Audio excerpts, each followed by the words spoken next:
कोटि कोटि प्रणाम और कोटि कोटि आशीष। मैं आज वीडियो के माध्यम से आपके एक गूढ़ और अलौकिक बात बताने वाला हूँ। देखिए दर्शकों, आप बचपन में दादा दादी से या नाना नानी से या माँ बाप से या टीवी सीरियल में भी देखा होगा, अक्सर ये बात सुना होगा या सत्संग में सुना होगा, साधु संतों से सुना होगा या प्रवचन में सुना होगा, आत्मा अमर है और शरीर नश्वर है करके आपने जरूर सुना होगा। शरीर नश्वर हो जाता है, आत्म कर्म फल का अनुसार 84 लाख योनि में कौन सा भी एक योनि में पुनश्च जन्म लेता है। हमें इस जो जन्म और मृत्यु का चक्र से मुक्त होकर मोक्ष का और प्रारंभ करना है, मोक्ष का और जाना है। और यही मोक्ष का और जाने ही मनुष्य का मुख्य उद्देश्य रहता है। अभी आपके मन में यह बात सुनने का जब भी ये 4 सवाल जरूर आया होगा। पहला, हमारा शरीर में आत्मा है तो हमें दिखाई क्यों नहीं देता? और दूसरा वाला सवाल मन में आया होगा, हमें पुनर्जन्म होता है तो पहला वाला जन्म हमें क्यों याद नहीं रहता? और तीसरा, 84 लाख योनि ये क्या है? चौथा, मोक्ष का मानव का जन्म का मुख्य उद्देश्य अगर कहा जाता है तो ये मोक्ष बोले तो क्या है? ऐसा 4 सवाल आपका मन में आया होगा। देखिए दर्शकों, अब हम एक एक करके ये 4 सवालों का हम जान लेंगे। अब हम हमारा पहला सवाल पर आएंगे। पहला सवाल ये है, हमारा शरीर में आत्मा होता है तो वे दिखाई क्यों नहीं देता? अगर हमारा शरीर के अंदर आत्मा है तो क्यों दिखाई नहीं देता है? ऐसा सवाल है। देखिए दर्शकों, कौन सा भी वस्तु देखने के लिए जो आंखें चाहिए, आंखों से हमें सब कुछ दिखाई देता है। लेकिन ज्यादा दूर का देखना हुआ तो जो नजीक का जो है वो सब कुछ हमारा आंखों से देख सकते हैं। लेकिन हमें दूर का देखना हुआ तो वहां पर हमें दूरबीन का आवश्यकता पड़ता है। और देखिए दर्शकों को, जो लंबा का देखने के लिए दूरबीन का आवश्यकता पड़ती है, क्योंकि जो एक ही नजरिए से आप एक ही नजरिए से अलग अलग चीज को आप नहीं देख सकते। अलग अलग चीज को देखने के लिए आपको अलग अलग साधन का उपयोग करना पड़ेगा और आपका नजरिया भी बदलना पड़ेगा। जो आप अलग अलग नजरिए से देखेगा जब भी अलग अलग चीज आपको दिखाई देगा। एक ही नजरिए से जरूर नहीं दिखाई देगा। एक ही नजरिए से जो नजीक का जो दिखाई देने वाले वो दिखाई देगा। दूर का देखना हुआ तो आपको दूरबीन का जरूरत पड़ेगा। देखिए दर्शक, और एक जो समुद्र में जो अमीबा नाम का एक जीव रहते, जो छोटा सा जीव है, अणु है, वो तो कभी भी आंखों से भी दिखाई नहीं देते, चश्मा से लगाएगा तो भी नहीं दिखाई देते, दूरबीन से भी नहीं दिखाई देते। उसके लिए हमें सूक्ष्म दर्शक का उपयोग करना पड़ता है। सूक्ष्म दर्शक लगाकर देखिए, जब भी आपको अमीबा नाम का जीव दिखाई देता है, अगर आपने सूक्ष्म दर्शक नहीं लगाया, इसका मतलब ये समझने का अमीबा नाम का जीव समुद्र में आ ही नहीं करके समझने का, क्योंकि आपने सूक्ष्म दर्शक नहीं लगाया इसलिए आपको दिखाई नहीं दिया। ऐसा तो नहीं समझने का अमीबा नाम का जीव ही नहीं है, तो जीव तो समुद्र में है। इसका मतलब आप नजरिया बदलिए, जब भी आपको दिखाई देगा। किसी दिन आपका नजरिया एक ही तरीका से होएगा, आप सब कुछ नहीं देख सकते, इसलिए नजरिया बदलना पड़ता है। नजरिया किस दिन आपने बदल दिया, आपको अनुरूप में रहने वाला जो ना आंखों को ना दिखाई देने वाला अमीबा भी दिखाई देगा। लेकिन साधन बदलिए, नजरिया बदलिए, सूक्ष्म दर्शक लगाइए, जब भी आपको अमीबा जीव मिलेगा। और एक बात दर्शकों, आप कभी भी बोलते मेरे मन में आ गया मैं दिल्ली चला गया, मेरे मन में चला गया, मन में आ गया, मैं काशी चला गया। तो मन में आ गए इसलिए आप काशी चला गया, मन में आ गए इसलिए आप दिल्ली चला गया, ये मन दिखाई क्यों नहीं देते? इसके बारे में कभी सोचा आपने? जो मन दिखाई नहीं देते फिर भी आप मन को मानते, लेकिन आप कभी यह नहीं सोचा मन को आज तक मैंने देखा नहीं यार के, क्योंकि आप इस नजर से आप मन को भी नहीं देख सकते, उसको भी देखने के लिए नजरिया बदलना पड़ते। देखिए दर्शकों, कभी भी कौन सा भी वस्तु देखने के लिए अलग अलग नजरिया बदलना पड़ता है। अभी समझ लीजिए, आप खुला आंखों से यूनिवर्स को देख सकते, यूनिवर्स यानी कि ब्रह्मांड, जो आप खुला आंखों से आप इस ब्रह्मांड को देख सकते। खुला आंखों से देखने को छोड़ दीजिए, आप दूरबीन से भी नहीं देख सकते, उसको छोड़ दीजिए, सूक्ष्म दर्शक से भी नहीं देख सकते। इसके लिए आपको बड़ा वाला टेलीस्कोप का जरूरत पड़ेगा।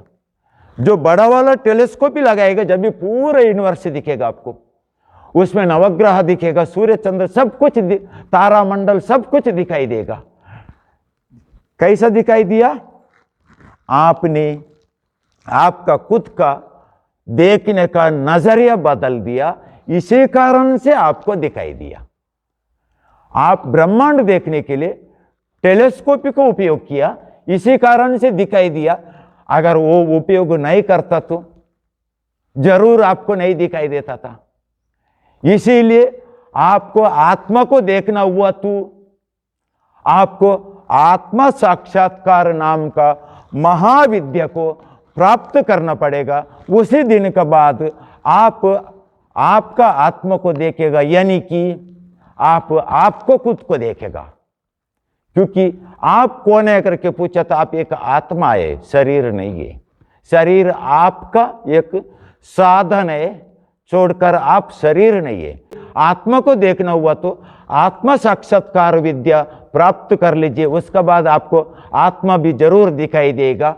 ये पहला सवालों का जवाब हो गया। अब हमारा दूसरा सवाल है, यदि हमें पुनर्जन्म होता है तो हमें पहला वाला जन्म का याद क्यों नहीं रहता? देखिए दर्शकों, हमें जो पहला वाला जन्म का याद क्यों नहीं आता है, इसका मूल कारण क्या है, यह जानने से पहले यह जन्म का याद क्यों रहता है, इसके बारे में जानेगा। देखिए, अभी हम एक इंसान है, मेरा नाम ऐसे है करके हमें मालूम पड़ते, इसका मुख्य कारण क्या है बोले तो ब्रेन, बोले तो मगज। जो हमारा जो आईक्यू पावर है, जो ब्रेन है, इसी कारण की वजह से हमें आज ये पता है हम एक ऐसे इंसान है, मेरा नाम ऐसा है, मैं इतना शिक्षण किया है, मैं ग्रेजुएट हो गया, मैं डबल ग्रेजुएट हो गया, मैं पोस्ट ग्रेजुएट हो गया, ये सब कुछ हमें याद है। ये पूरा जो डाटा है हम सब कुछ पूर्ण मालूम है। इसका मतलब जो ब्रेन है, इसी कारण से हमें सब कुछ याद है। कोई बोलता नहीं का तुमको इतना भी याद नहीं रहता है का, अभी अभी बताए याद नहीं रहता है का, ऐसे कोई कोई डांटते है। देखिए, जो हमारा जो ज्येष्ठ लोग, हमें जो ज्येष्ठ लोग या पूर्वज लोग डांटते थे, आपको इतना भी याद नहीं रहते, इसका मतलब याद रखने वाला ब्रेन होता है, उसको मगज कहा जाते हैं। तो मगज में, मगज की वजह से हमें सब कुछ याद रहते है इस जन्म का। इसका मतलब पूर्व जन्म के याद क्यों नहीं है? ये सबसे कठिन सवाल आ गया। देखिए दर्शकों, आपको याद नहीं है, इसका मुख्य कारण है जो पूर्व जन्म का आपका जो ब्रेन था, जो आपका शरीर में था, बोले तो मगज था, वो मगज मरने का जब भी, कभी तक आप मरा नहीं है जब तक पूर्व जन्म का आपको सब याद था। जो किस दिन मर गया उस दिन आपका जो ब्रेन भस्म हो गया, जलाकर भस्म हो गया, जलाकर ब्रेन भस्म हो गया। फिर आपका भस्म होने के बाद ना तो शरीर तो नश्वर है, तो भस्म हो गया, और उसका साथ में आपका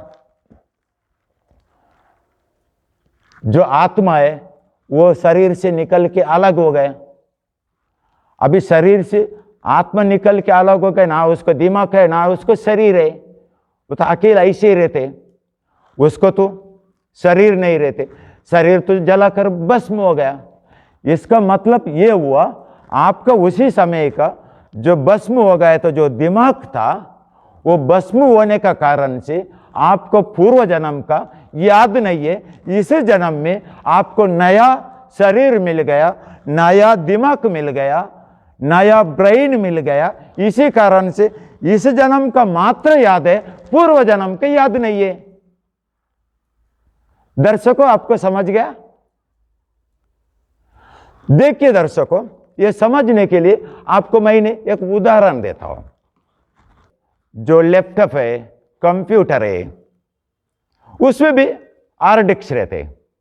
हार्ड डिस्क में फोटो, वीडियो, इतर सब कुछ पूरा डाटा उसमें उस मेमोरी में जमा होता है। समझ लीजिए जो आपका ऑफिस में आग लग गया, आग लगने से जब भी आपका कंप्यूटर भी जल गया और उसके बाद उसका अंदर जो हार्ड डिस्क था वो भी जल गया बोले तो इसका मतलब जो उसमें जो डाटा था, जो आप फोटो रखा होगा, वीडियो रखा होगा, या कौन सा भी कुछ उसमें सेव करके रखा होगा, वो भी गया होगा। इसका मतलब वो निकल के गया। अभी नया आपने कंप्यूटर ले लिया, जो पहला वाला डाटा आपको मिलेगा? नहीं मिलेगा। पहला वाला डाटा आपको मिलने वाला नहीं है। क्यों मिलेगा नहीं है? पहला वाला जो डाटा था, जो हार्ड डिस्क था, वो जल गया, जलकर राख हो गया। अभी तो मिलने वाला नहीं। अभी तो मिल गया आपको जो नया कंप्यूटर में नया हार्ड डिस्क है, जो नया वाला है वो सब कुछ डाटा सेव करेगा। वो तो पहला वाला तो जल गया। यहां पर एक सबसे इंपॉर्टेंट सवाल आता है दर्शकों, यदि हमारा जो डाटा है, हार्ड डिस्क है, जल गया, अर्थात ब्रेन जल गया, हमें इसीलिए पूर्व जन्म के याद नहीं है, फिर इसका मतलब ऋषि मुनि होता है, साधु संत होते हैं, तपस्वी पुरुष होते हैं, उसको पूर्व जन्म के याद कैसा रहता है? ऐसा आपको मन में सवाल आ गया होगा। अभी ये जरूर आने चाहिए। ऋषि मुनि को पूर्व जन्म का सब कुछ याद है, तपस्वी को सब कुछ याद है, फिर इंसान को क्यों नहीं है? देखिए, अभी कंप्यूटर के, लैपटॉप के उदाहरण लेगा। समझ लीजिए हार्ड डिस्क जल गया, उससे जलने का पहला आपने ये डाटा दूसरे एक हार्ड डिस्क में रखकर डाटा जमा कर दिया होता पहला।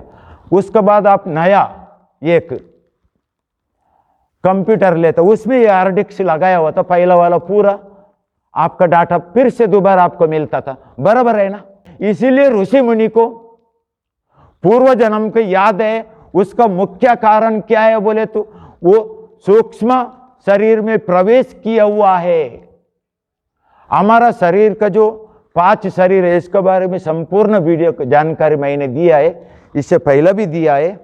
दर्शकों, आप तपोनिधि आश्रम में टाइप कर उसमें जाके, ये चैनल पर जाके पूर्व जन्म के याद क्यों ना आते, और उसके बाद हमारा 5 शरीर बोले सूक्ष्म काय शरीर, इसके बारे में वीडियो बने, उसको देख लीजिए, उसमें भी आपको बहुत कुछ जानकारी आ जाएगा। तो सूक्ष्म काय को प्रवेश करता है, इसी कारण की वजह से उसको पूर्व जन्म का पूर्ण याद रहते। सूक्ष्म काय को प्रवेश किया तो सूक्ष्म शरीर कहाँ जाते हैं? उसको सूक्ष्म शरीर में एक छोटा सा मेंदु रहते हैं, बोले तो मगज रहते, ब्रेन रहते, आईक्यू पावर रहते। वो आईक्यू पावर का जात साथ ऋषि मुनि, तपस्वी पुरुष, साधु संत मरने का समय पर उस शरीर को, स्थूल शरीर को छोड़कर सूक्ष्म शरीर को प्रवेश करके बाहर आते हैं। जो बाहर आने के बाद उन्होंने पुनर्जन्म लेते वक्त वो सूक्ष्म शरीर का साथ पुनर्जन्म लेते हैं, इसीलिए उसको पूर्व जन्म का सब कुछ मालूम रहते हैं। इतने उसके ये आए दर्शकों। पूर्व जन्म याद रहने के लिए मुख्य कारण यही है, आपको नहीं रहने के लिए भी कारण यही है। इसीलिए हमें कभी ना कभी एक दिन हमें जरूर सूक्ष्म काया को प्रवेश करना पड़ेगा, बोले तो करने पड़ेगा। अगर करना पड़ेगा बोले तो किसका सानिध्य में जाए? महातपस्वी पुरुष का सानिध्य में आप जाइए, जब भी मात्र आपको ये सूक्ष्म काया प्रवेश विद्या मिल जाएगा। ऐसा महाविद्या मिलने के बाद आप भी महापुरुष बनने से या देवता बनने से कोई भी शक्ति आपको रुका नहीं सकते। फिर भी एक बात जरूर बताना चाहूंगा, आप कितना भी बड़ा देवता बने, लेकिन आप कानून का विरुद्ध, धर्म का विरुद्ध और मर्यादा के विरुद्ध ना जाइए, क्योंकि सबसे बड़ा धर्म होता है और कानून होता है और मर्यादा होता है। आप कितना भी देव कार्य कीजिए, भगवान का जैसा आप बर्ताव कीजिए, लेकिन आप इंसाने करके समझ लीजिए, यही सबसे बड़ा धर्म होता है। इससे बड़ा धर्म कौन सा भी नहीं रहते। ईश्वर भी धरती में आया, मानव का जैसे जिया और उसका बाद ईश्वर का जैसा काम करके चला गया, इसीलिए उसको ईश्वर कहा जाता है। इसीलिए ईश्वर का जैसा बर्ताव कीजिए, लेकिन मानव का जैसे जिए। इतने के इतना जरूर इतना कहना चाहूंगा। और इसका बाद आता है हमारा तीसरा सवाल। अब हम हमारा तीसरा सवाल पर आते हैं। 84 लाख योनि क्या है? देखिए दर्शकों, ईश्वर ने इस ब्रह्मांड का जो रचन इस प्रकार से किया है, सर्वोच्च स्थान मध्ये जो ईश्वर का स्थान होता है, और उसका बाद आते देवता का स्थान, यानी कि ब्रह्मा, विष्णु, इंद्र, अग्नि, वायु, वायव्य, वरुण इत्यादि सर्व गंधर्व, यक्ष, गंधर्व, देवता ऐसा आ गए। और उसके बाद तीसरा स्थान पर आता है ऋषि, मुनि, तपस्वी। ये पूरा तीसरा स्थान पर आते हैं। और इसीलिए उसका काम ही एक ऐसा है, बोले तो धर्म रक्षण के लिए। इसीलिए उसको धर्म गुरु, धर्म रक्षक भी कहा जाते हैं, या नहीं तो धरती का देवता करके भी कहा जाते हैं, भूसुरा करके भी उसको कहा जाते हैं। और उसके बाद आते पशु, पक्षी, मानव, दानव और पेड़ पौधा, कीड़ा मुंगी इत्यादि पूरा आ गए। ये सब पहला जो हमारा पाप कर्म का अनुसार कीड़ा मुंगी से हमारा जन्म हो गया, उसमें इतना बार जन्म लेने के बाद ईश्वर के एक नियम रहते, ये होने के बाद कीड़ा मुंगी से मोक्ष मिल गया। उसके बाद हम पक्षी योनि में आते। पक्षी योनि में इतना जन्म लेने के बाद उसमें मोक्ष होता है। उसके बाद प्राणी योनि में आते हैं। प्राणी योनि में मोक्ष होने के बाद उसके बाद अंतिम में आते मानव का योनि। मानव का योनि बोले तो ये मोक्ष का प्रवेश द्वार करके समझ लीजिए। मानव शरीर ही इतना सुंदर बनाया ईश्वर ने, सब कुछ दिया है, मानव के सब कुछ मालूम पड़ता है, ऐसा ब्रेन ईश्वर ने बना के दिया। इसी प्रकार 84 लाख योनि में प्रवेश कर कर मानव का अंतिम जन्म के लिए आते। मानव का अंतिम जन्म का एकमेव उद्देश्य है मोक्ष प्राप्त कर रहे हैं। अभी ये हमारा चौथा सवाल है। अभी हमारा चौथा सवाल पर आएगी। चौथा सवाल ये है, मानव का अंतिम उद्देश्य क्या है? उसका उत्तर है मोक्ष करके। यहां पर आपका मन में एक सवाल आया होगा, मोक्ष यानी कि क्या है, इसका मतलब क्या है? देखिए दर्शकों, आत्मा अजर अमर है। जो हमारा जन्म का कर्म का फल अनुसार हमें अलग अलग योनि में अलग अलग रूप में जन्म लेना पड़ता है, अलग अलग योनि में जन्म लेना पड़ता है। ये जन्म लेना मरण, जन्म और मरण का जो चक्र आत्मा के लिए निरंतर चालू रहता है, इस निरंतर चालू रहने वाला इस योनि चक्र का चक्रों से खुद को मुक्त करा के लेना, बोले तो हमारा इच्छा कभी ना दूसरा जन्म ना लेने, ऐसा वाला जो इच्छानुसार जन्म लेने वाला जो विषय होता है उसको ये मोक्ष करके कहा जाता है। और मोक्ष का दूसरा अर्थ होता है खुद का इच्छा बिना हम जन्म नहीं लेना, अपना इच्छा अनुसार जन्म लेना, ये मोक्ष का दूसरा अर्थ होता है। यहां पर देखिए दर्शकों, ऋषि मुनि तपस्वी छोड़कर अन्य कोई भी प्राणी, पक्षी, कीड़ा मुंगी और पेड़ पौधे, ये सब पूरा उसका इच्छा अनुसार जन्म नहीं लिया। उन्होंने जन्म लिया नहीं, जन्म दिया। लेकिन ऋषि मुनि तपस्वी होते, वो खुद जन्म लिया है, जन्म दिया नहीं किसी ने, जन्म लिया है, वो खुद का इच्छा से जन्म लिया है, क्योंकि वो मोक्ष का प्रधान हो गया था। मोक्ष अर्थ बोले तो एक बार मोक्ष होने के बाद हम हमारा इच्छा अनुसार जन्म भी ले भी सकते, नहीं भी ले सकते। आपको जन्म लेने का इच्छा है, जन्म ले सकते, नहीं बोले तो नहीं ले सकते। जैसे समझ लीजिए हमें धर्म रक्षण करना है, जो ऋषि मुनि होता है तो तपस्वी पुरुष होते, ये भूश्र होते या भूमि देवता करके कहा जाते, ऐसे जो ऋतु संजात होते या विप्र संजात होते, इसको इच्छानुसार जन्म लेना करके कहा जाते हैं। मानव देखिए तो खुद जन्म लिया नहीं, जन्म दिया गया है। लेकिन तपस्वी पुरुष खुद ने जन्म लिया, क्योंकि उसको मोक्ष प्राप्त हो गया था। मोक्ष प्राप्त होने के बाद हमें अच्छा लगा, बोले तू ये अभी धर्म का हानि हो रहा है, वहां पर जन्म लेना चाहिए करके खुद ये महापुरुष होता है, तपस्वी पुरुष होता है, ऋषि मुनि होते, खुद धर्म रक्षण के लिए किसी कभी किसको माँ बनाना है, किसको बाप है, वही दंपति का सामने उसके इच्छा का अनुसार वो जगह पर खुद का इच्छा का अनुसार जन्म लेता है, खुद का इच्छा अनुसार जन्म लेते हैं। कोई उसको जन्म दिया नहीं है, खुद का इच्छा अनुसार जन्म लेते। कैसे इच्छा अनुसार जन्म लेते? पूर्व जन्म का सूक्ष्म काया को साथ में लेकर तो जन्म लेते, इसीलिए उसको पूर्व जन्म का भी पूर्ण याद रहते, पूर्व जन्म का भी उसको पूर्ण याद रहते। ये इंसान बोले तो ऋषि मुनि होता है, ये इसका मात्र काम होता है, इंसान का काम नहीं है। अभी आपका मन में एक सवाल ऐसे उठा होगा, क्या मोक्ष एक सदा के लिए होता है क्या? इसका उत्तर है नहीं, सदा के लिए नहीं। मोक्ष जब तक आए, कभी तक ब्रह्मांड का प्रलय होता नहीं है, जब तक मोक्ष का अवधि रहते। कौन सा भी एक सीमा रखा गया है, जो जैसे मोक्ष का भी एक सीमा है, कभी तक ये ब्रह्मांड प्रलय होता नहीं है।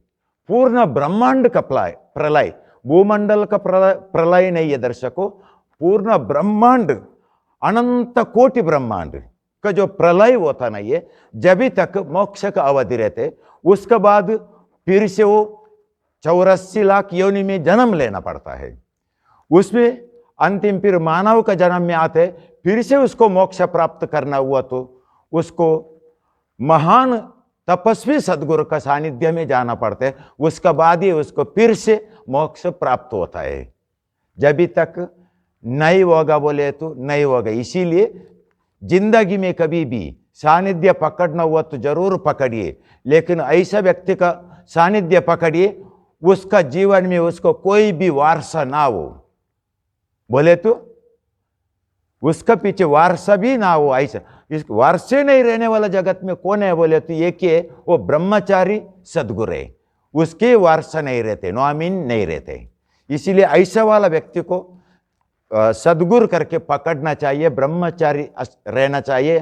बोले तो अखंड ब्रह्मचारी रह जावे, ऐसे एक महान सदगुरु का सानिध्य में रहकर आप ये मोक्षत्व को प्राप्त कर सकते। इसमें हमें सबसे बड़ा बात बोले तो यह है, हमें सूक्ष्म काया को प्रवेश करना, ये हमारा अंतिम साधन का उद्देश्य रहते। क्योंकि हम मरते वक्त सूक्ष्म काया को प्रवेश करके शरीर को छोड़कर बाद में शरीर मारा जाता है, उसके बाद वही सूक्ष्म शरीर का साथ छोटा सा मगज होते, उसका साथ हमें पुनर्जन्म लेने का जब भी पूर्व जन्म का याद हो जावे, इसलिए अंतिम उद्देश्य रहते हैं। मोक्ष होएगा तो भी उसी साधन का अंतिम उद्देश्य सूक्ष्म काया प्रवेश, ये अंतिम करना चाहिए। जब भी हमें पूर्व जन्म का याद रहते और पूर्व जन्म का बाकी सामान्य इंसान को नहीं याद रहने के लिए मुख्य कारण है उसका ब्रेन एक पावर जल गया था, अभी नया मिल गए, इसलिए पूर्व जन्म को उसको याद नहीं रहते। इतनी एक कर ये पूर्व जन्म क्यों याद नहीं रहते, इसका जो ये वीडियो को आज यहाँ पर पूर्ण विराम देकर मैं ये वीडियो को पूर्ण समाप्त करना चाहूँगा। इतने एक कर ओम गुरुदेव, धन्यवाद। सभी को मेरा कोटि कोटि प्रणाम और कोटि कोटि आशीष।